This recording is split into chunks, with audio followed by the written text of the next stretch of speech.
Hello everyone.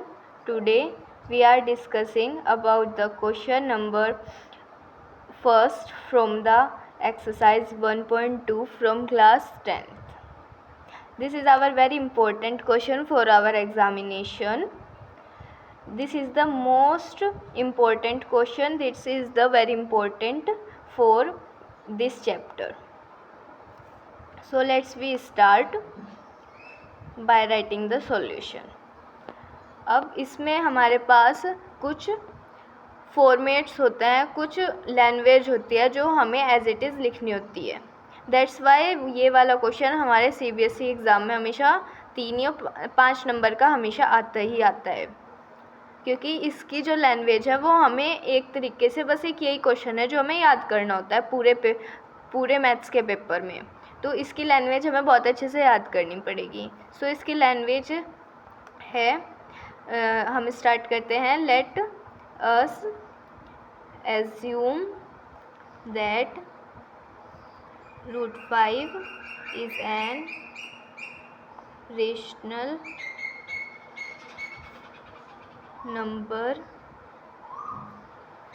√5 equals to a upon b, because our rational number in a form of a upon b, where a and b both are co-prime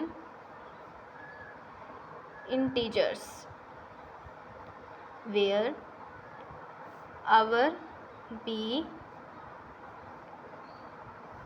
is not equals to 0. इसका मतलब हुआ हमें prove करना है question के according कि हमारा √5 क्या है, कि रेशनल नंबर है. लेकिन हमने क्या लिखा कि हम इमेजिन करते हैं, एज्यूम करते हैं हमारा √5 एक रेशनल नंबर है.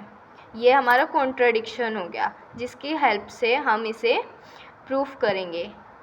इसमें हमने क्या कॉन्ट्रडिक्शन किया कि ये रेशनल नंबर हैं, तो हमारे rational number a upon b के फॉर्म में होते हैं. तो हमने इसे a अपॉन b के फॉर्म में एज्यूम किया, जिसमें हमारे a और b बोथ ही कंपोजिट नंबर्स हैं. वेयर जहाँ पे हमारे b जो है वो नॉट इक्वल्स टू 0 है, जहाँ पे हमारे b की वैल्यू 0 नहीं है. So by multiplying the b with 5, तो √5b इक्वल्स टू a. सो अब स्क्वायरिंग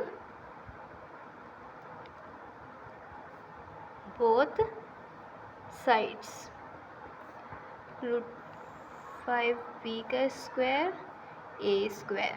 तो 5 के रूट से 5 रूट का जब हम स्क्वायर करेंगे, मीन्स 2 बार मल्टीप्लाई करेंगे, तो रूट से रूट कट हो जाएगा और हमारा 5 आ जाएगा बाहर. तो क्या होगा, 5b square equals to a square. So a square is divisible by 5. हमारा a स्क्वायर डिविजिबल हो गया 5 से. हम अपने a स्क्वायर को इधर नीचे लेके जाएंगे तो वो डिवाइड में जाएगा. जब हमारा a स्क्वायर डिविजिबल है तो हमारा मतलब a स्क्वायर कैसे बनता है, a into A. So that's why हमारा a is also divisible by 5. सो अब हम अपने, जैसे हम कह देते हैं कि a इक्वल्स टू c, तो हमने यहाँ पे भी इसे लेट किया कि a इक्वल्स टू 5c. अब हमारा a क्या है, 5b स्क्वायर. पुट कर दी वैल्यू 5c. अब हम यहाँ पे भी दोनों साइड स्क्वायर करेंगे.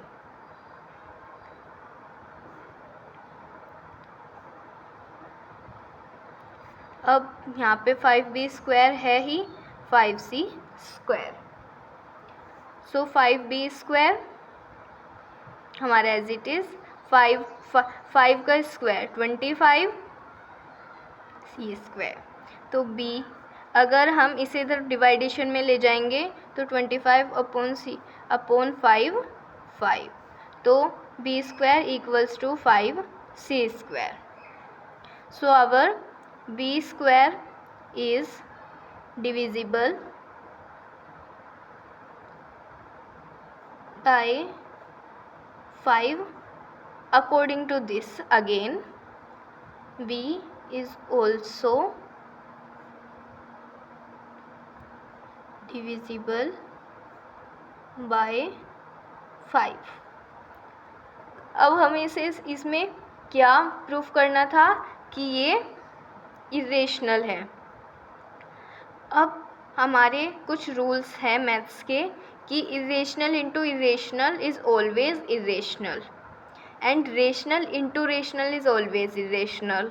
तो हमने क्या कॉन्ट्राडिक्शन की थी कि रेशनल है और रेशनल हमेशा एक मतलब या तो सिर्फ 1 होगा। हमारे रेशनल नंबर क्या होंगे, या तो 1 या इटसेल्फ। और इसके हमारे पास 2 ए और बी हमारे पास इसके डिविजिबल आ गए। सो दैट्स वाई ये हमारा इरेशनल है। तो हमने क्या किया था, अजप्शन किया था। Okay, so hence A and B both divisible by 5. So our root 5 is an irrational number. अब ये हमारी स्टेटमेंट होती है।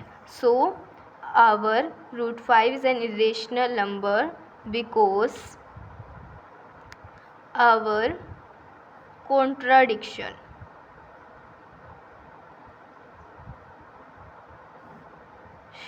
arise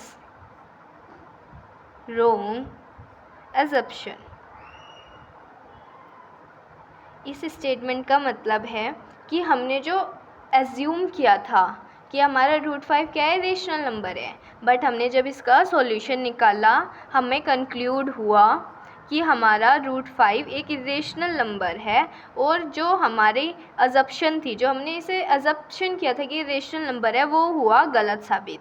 और जब हमने उसे गलत ही साबित कर दिया तो वो एक सिर्फ इरेशनल नंबर बचा।